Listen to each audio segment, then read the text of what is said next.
So guys, ayan, pagkatapos noong malakas na hangin na bagyo, yun na yung bagyo dito, pero wala siyang kasamang ulan. At nandito sa Kakahuyan, oh.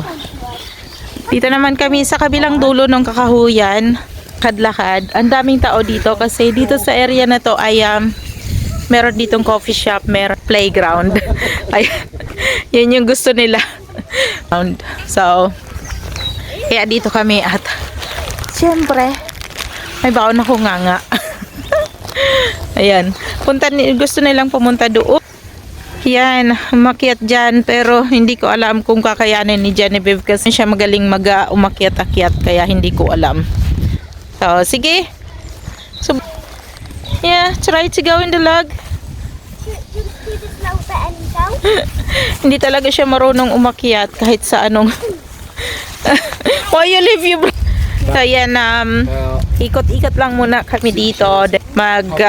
May golf dito. Pwede ditong maglaro ng golf. Kasi golf area iyang sa kabilang side na yan. Tapos sobrang daming kakahuyan dito. Ang lalaki ng puno.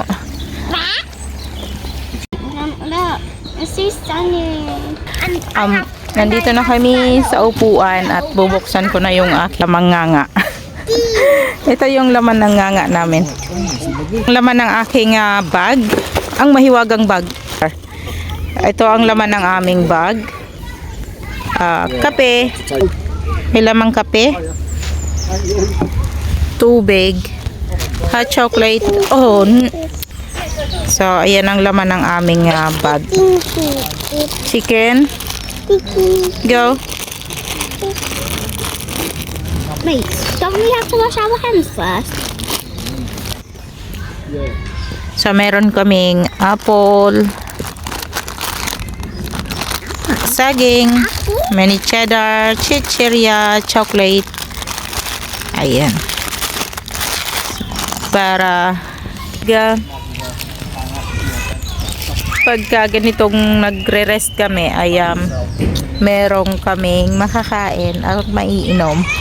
Hindi na kami kailangang bumili pa dun sa coffee shop or dito sa may malapit naman na coffee shop dito na pwedeng pagkainan or pag-inuman ng mainit. Ayan. Siyempre, na-enjoy muna nila yung kanilang chichirya. So, sa bahay na din kami manananghalian kasi may parang uulan siya maya-maya. Uulan siya maya-maya kaya yun. Ano kami? Kailangan naming magmadali. Maraming naglalarong bata. Mataas ito kaya hindi bata. Squirrel doon. There's a squirrel there. Ayun, ayun, ayun, ayun. Squirrel. Yeah. Ayan guys, thank you. Ayan ang aming ganap for today's video. Thank you so much for watching and say bye-bye. Bye guys.